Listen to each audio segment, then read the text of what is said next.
to the Shepherd Podcast. Thank you so much for tuning in today.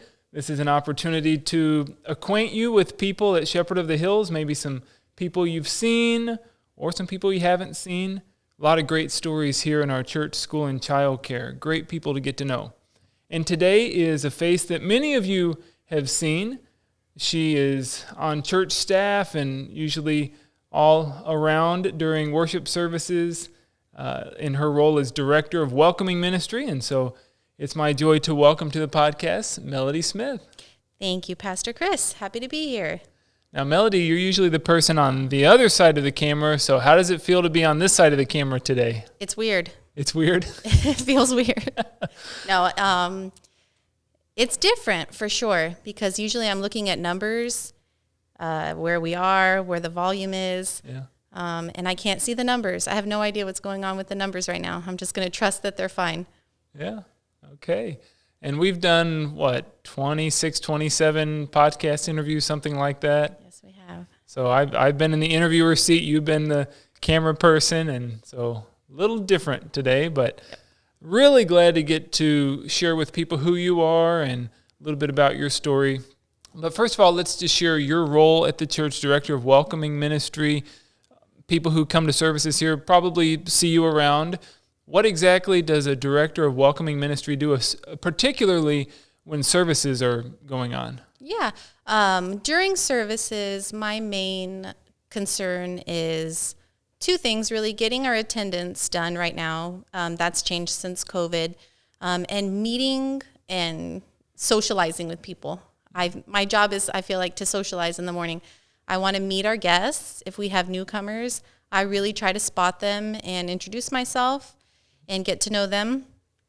And just greeting our members as they walk in. Mm-hmm. So Sunday mornings, that is the role. Mm-hmm. Mm-hmm. Yeah. And then during the week, what are you doing? During the week, it's pretty different. Especially now, my job has done a total 180 since COVID, of course. Oh, yeah. I still do the welcoming and the guest follow-ups. That includes purchasing visitor gifts, preparing those for the week, getting people connected. But now majority of my time is spent doing this. Yeah. Filming, editing. I'm doing Pastor Dan's Bible study, so I film with him on Monday mornings. We are also doing a series called Christianity 101, which is his class that he used to teach here. Right. I think it was a 26 or a 36-part class. And so we've done those in video form. Mm-hmm. I think we have the first batch out. So each week a new one gets highlighted, and we're going to put all of those out. So Bible study, Christianity 101, the podcasts, and any extra videos that pop up. So updates, recaps, welcome videos, that kind of thing. I help run the cameras sometimes on Sunday mornings, and during Children's Chapel or Little Lamb's Chapel, wherever I'm needed. Yeah. Yeah. You've been on staff for how long now? About 2.5 years. 2.5 years. Things have changed a lot in 2.5 years. A lot of that was not in the job description. Oh, not at all. I came on part-time as a receptionist. I remember I got an email from you one day, and it was one of those God things. It was right when I was thinking about starting working again, because I was staying home with Stormy at the time. Mm-hmm. And right when I started to think I could really use a part-time job, I got an email, and you needed someone at the front desk. Mm-hmm. This is when the receptionist was leaving. So I came on board to do that. And then Alice was preparing to retire at that time. Mm-hmm. So some of her tasks were handed to me. And then when she fully retired, I became full-time. A little bit before she retired, I became full-time. Right. And then it's kept evolving. This position has evolved for the last 2.5 years, a lot of different ways. Yes, it really has. Yeah. Who knows what's coming next? Who knows? Who knows? Never a dull moment. Yeah, never a dull moment. So what gets you most excited about your job? What makes you walk away going, that was a good day? I love people. I absolutely love people. People are all right. You know, people are all right. People are all right. So this podcast has become my favorite thing. Everyone has a story, and sitting here for 30 minutes listening to you get to know people better, I'm behind the scenes getting to know them better. Yeah. That's been a really cool thing for me. I really, really enjoy this podcast. And then I feel I get excited and I thrive when we make connections, when we meet new people and they're excited about us and they want to return. Mm-hmm. I feel like that's a good day. Yeah. Last Sunday, I met a young family, and it was just perfect. I saw them come in. I knew they were new. I had the opportunity to meet them and give them the gift. And, I felt like that was a success. That was a successful moment. So yes. I love that. I thrive on that. Well, then you're in the right place. I'm glad. Yeah, ministry is definitely a people business, and your role is a people job. Yeah, that's the best part of it. Yeah, excellent. Well, let's go back and talk a little bit about who you are and the things in your life that made you the person who you are today. So can you tell us about your upbringing, where you grew up, your family situation? I am a San Antonio native. I've never lived anywhere else, born and raised here. I'm the youngest of 3 sisters. So I grew up spending the weekends with my dad. During the week, we were with Mom. Just a lot of time playing outside and, pretty normal upbringing, I guess. I grew up Catholic, so we attended church every Sunday and did CCD and First Communion and all that. Mm-hmm. And went through high school. I went to Robert E. Lee High School. Okay. I don't know anything other than San Antonio. I've traveled a little bit, not very much. Yeah. But San Antonio is just my home. Yeah, that's a good place to call home. I love it. Yeah, okay, so you talked through high school. I wanted to visit with you about college. Am I correct that you were a political science major in college? That is correct. Yeah, and how exciting. What drew you to that as your major? I don't really remember exactly why I chose that. I had taken an array of classes and changed my major probably 3 times before that. I took a whole semester of culinary arts, and decided I don't want to work in a kitchen the rest of my life. That's one way to rule that out. Yeah, I couldn't see myself doing that forever. I think I was kind of at first looking for the fastest track to the degree, and political science, it seemed I had a lot of the classes, the credits that fit that requirement. Okay. And originally that's why I chose that, but I grew to really love it and really be interested. Some of the classes I thought that were really, really interesting were like comparative politics, comparing different governments and governmental structures, and political analysis, as lame as that sounds. I was interested in how did they come up with this 60% of middle class, this and that. Where are these numbers coming from? Okay. So researching and coming up with research projects that will give you that information. Like, how can we figure out what demographic of people are doing what or what they need? I enjoyed that. Now, this has been a year in which politics has been a big topic with the presidential election. How has your background in political science, I know it's been years ago, but you did have a lot of classes along those lines. How did that shape your perspective on what's been going on in our nation this year? Do you feel like you see things differently than other people might? I really do. Yeah. I scrutinize everything. If I read an article, I'm going to look up the author. Who wrote this?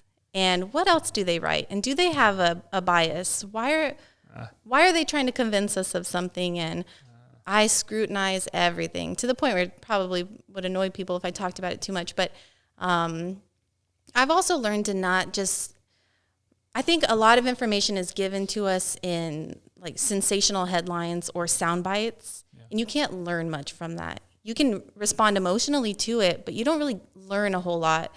So I dig a lot. I do a lot of my own research on stuff. Yeah. I would pinpoint that back to some of the classes I took in college, just questioning things and really scrutinizing the information that I get. Would you say that part of that is your classes or your training, and part of it's your personality naturally to do that? Yeah, I think so. Yeah. Yeah. Yeah. I would think that would give you a deeper understanding of issues. It sounds like you were taught, don't just accept things as they're given to you, but but ask the questions around whatever it might be to get a broader understanding. Yeah.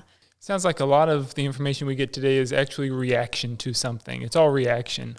That's how I see it. Okay. Yeah. Okay.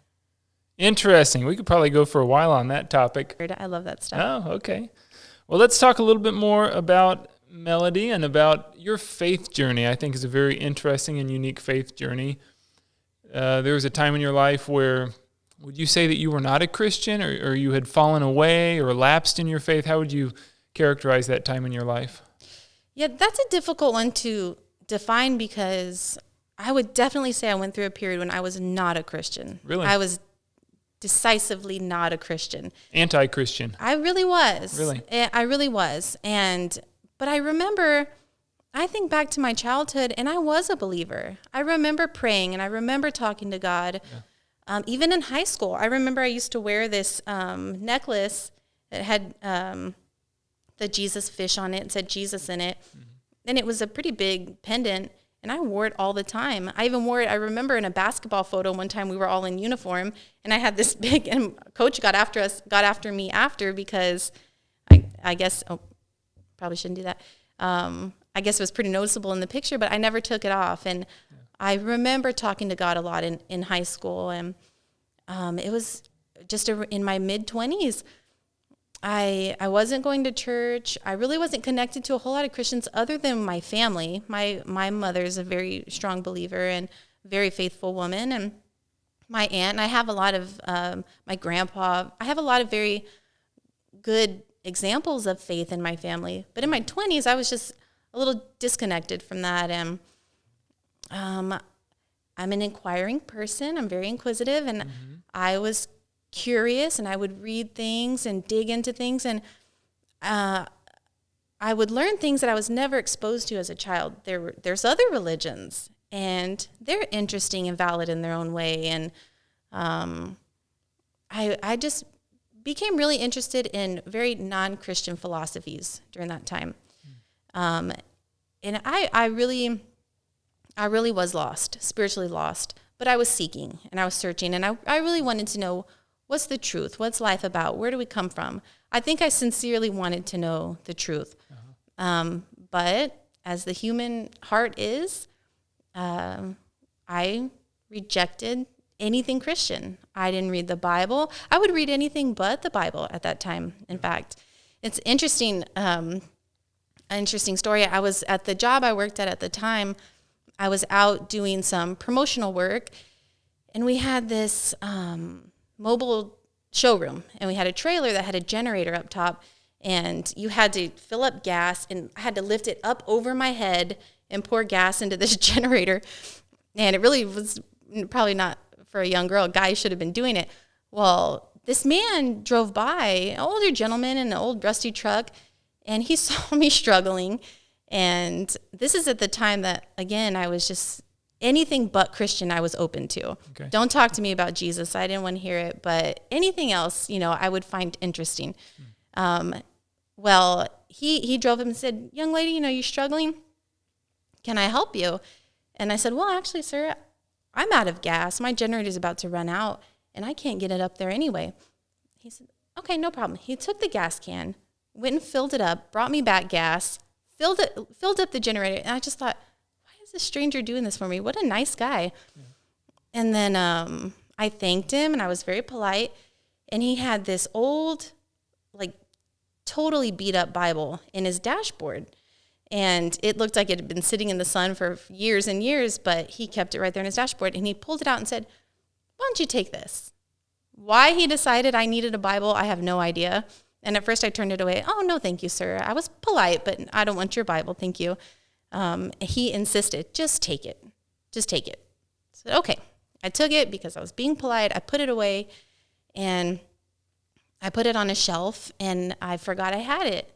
Well, fast forward maybe a year later, could have been several months later, I still, was just spiritually lost and starting to realize that all of these philosophies, while they're interesting, it was like breadcrumbs that always led to more breadcrumbs. I never felt satisfied. I never felt like I never had this aha moment where the questions that I was seeking were answered. So I started to question it, and I started to wonder, and I started to feel empty spiritually. And I don't know how or why, but I stumbled across like a Bible study video on YouTube.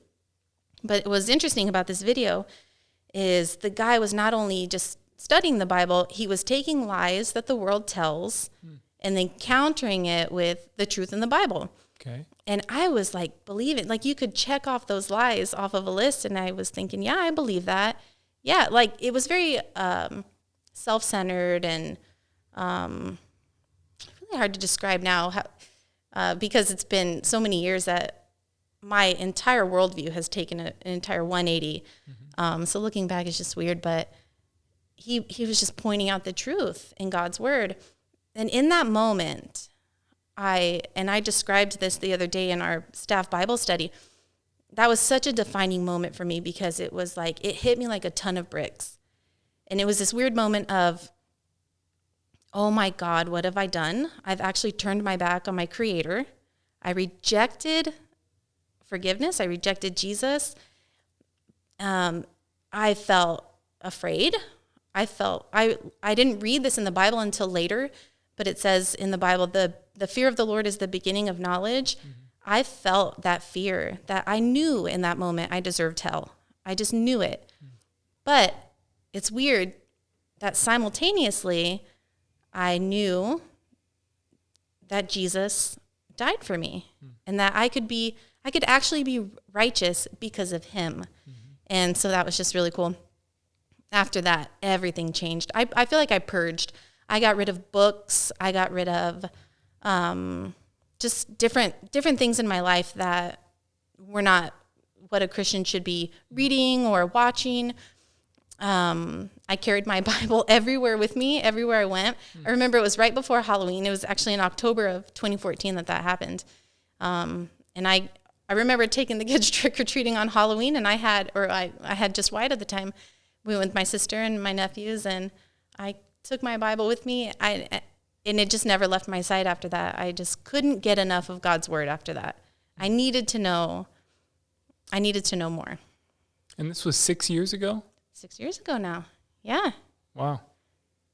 So in your story, it kind of started with the guy giving you the old beat up Bible. I do tie it back to that. Planted a seed. He definitely did, and I didn't even realize it.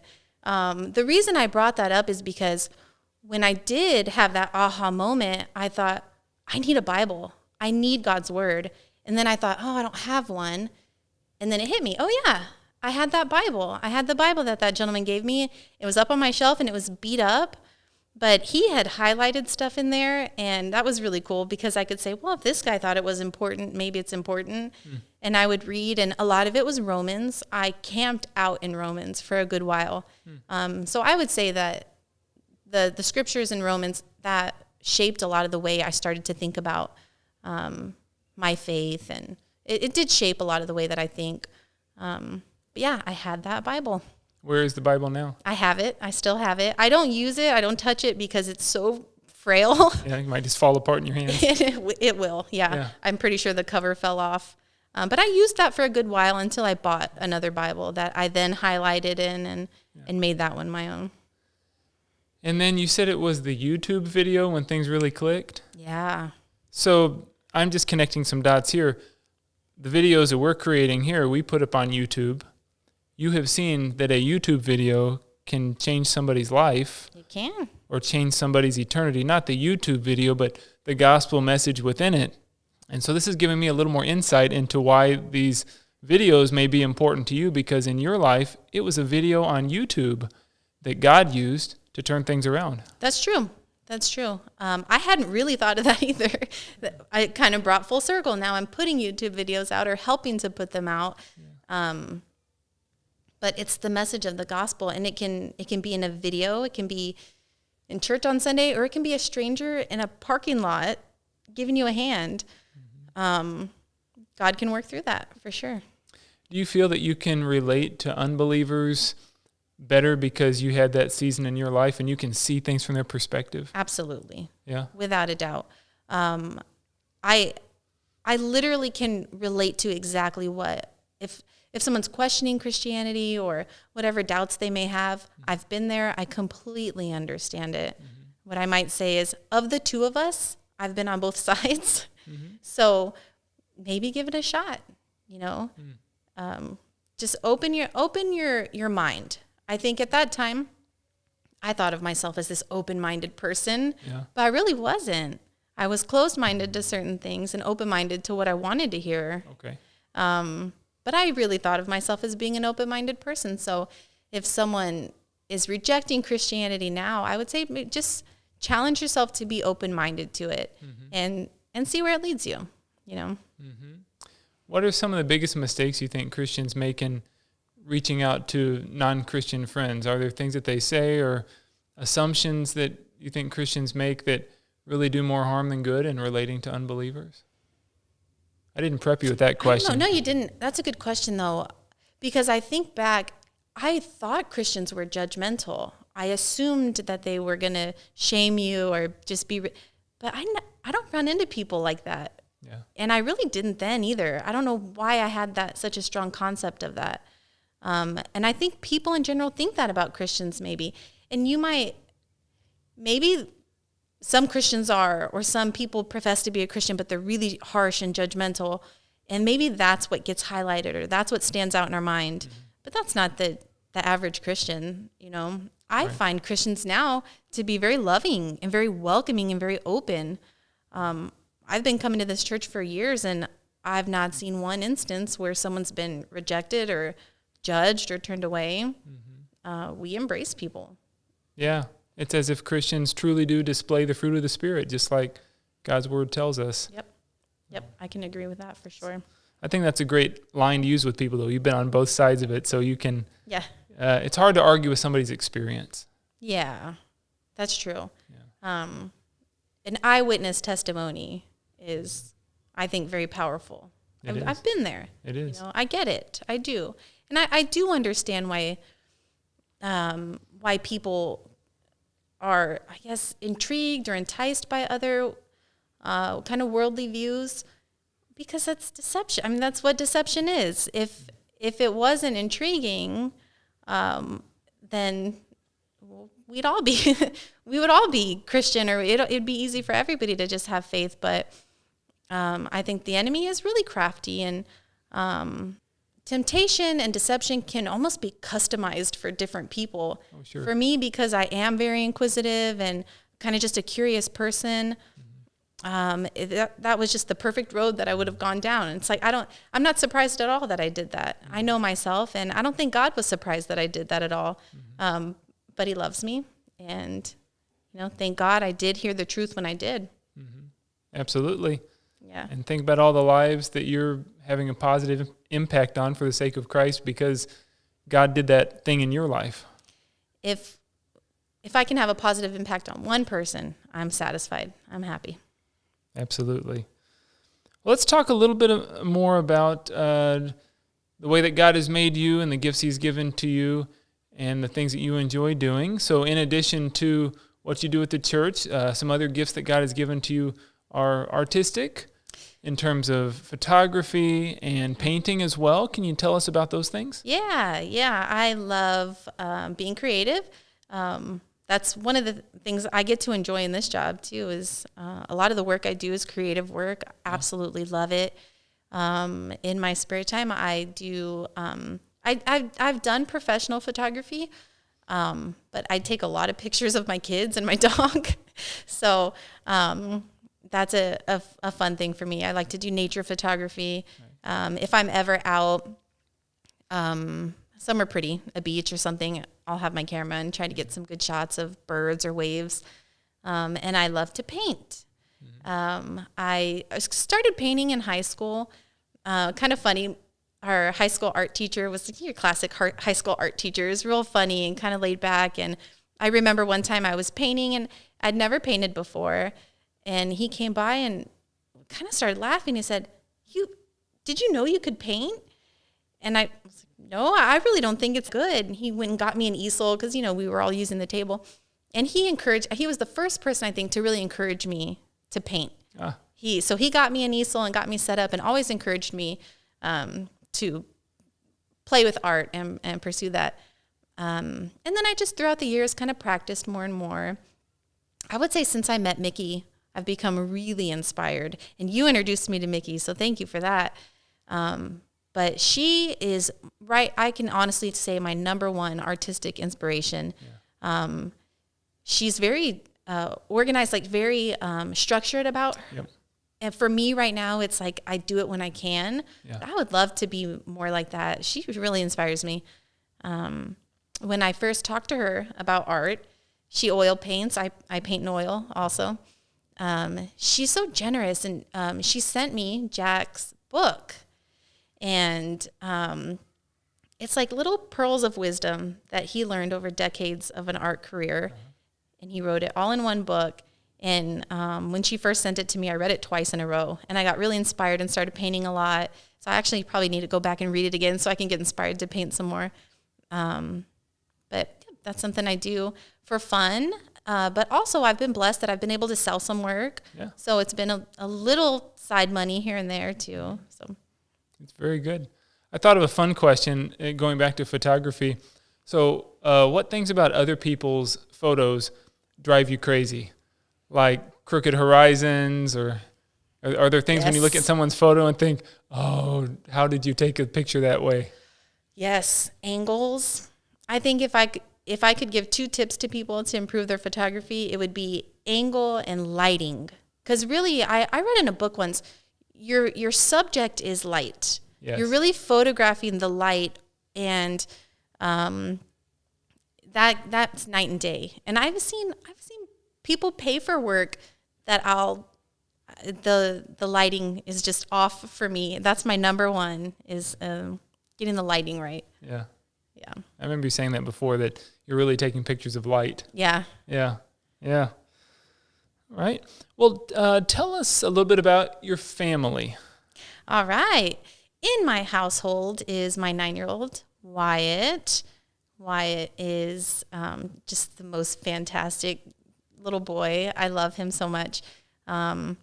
He's 9 now, so he's been opened up to the world of video games, which I regret.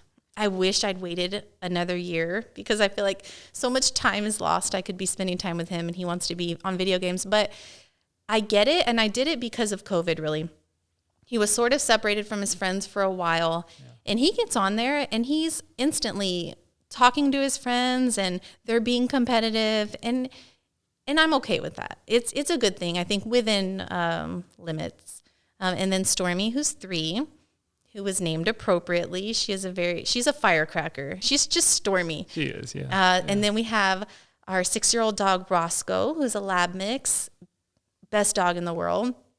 And then 7 chickens. 7 chickens. And 7 chickens. Yes. What is life like with 7 chickens? Oh, they are so low maintenance. You just feed them and give them water. And we hang out with them when we can. I try to spend time with them. And I talk to my chickens. Do they talk back? No, they don't. They peck my feet if I walk in there with flip-flops, which I've learned not to do. And Stormy calls it beaking. She'll say, I don't want to go in. They're going to beak me. You're going to beak me. Yeah.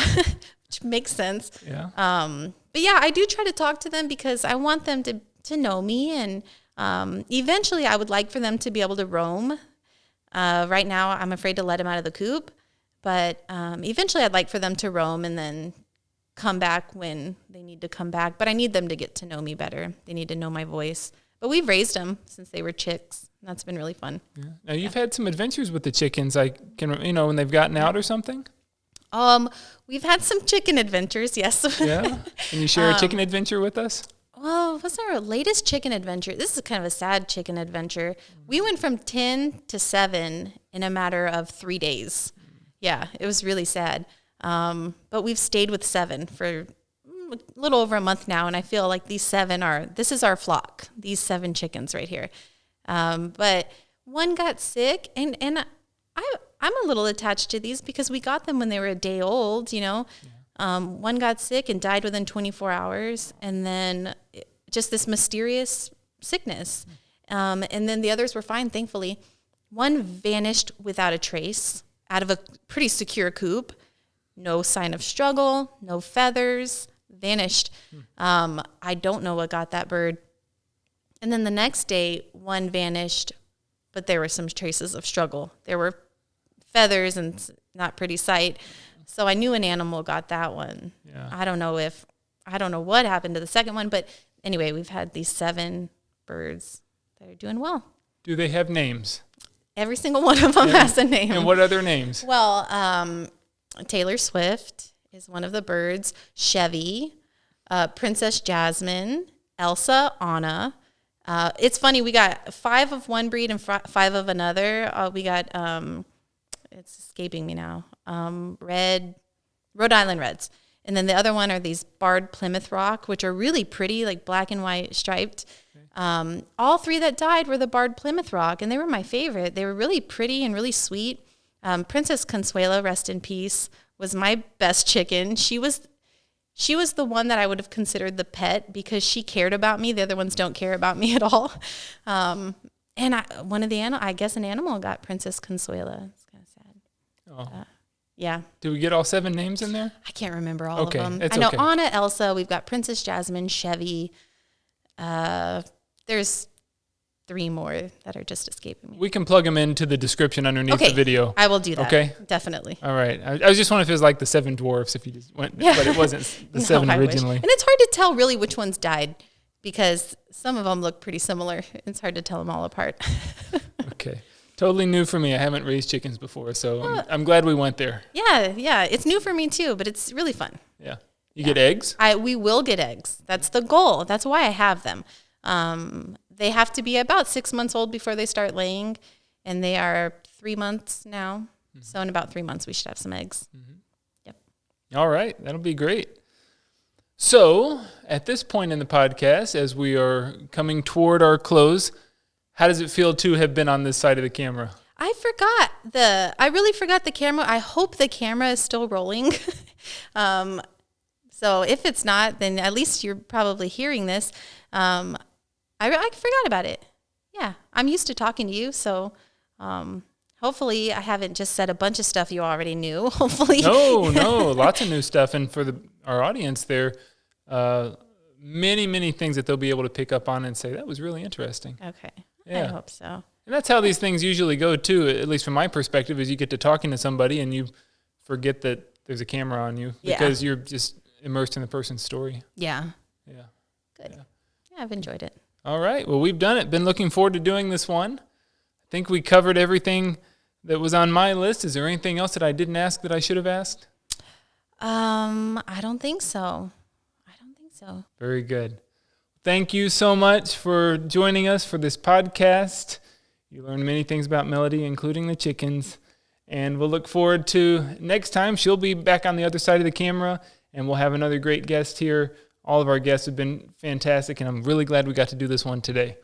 And until the next podcast, the Lord's blessings to you, and may He keep you healthy and safe. The peace of the Lord be with you today.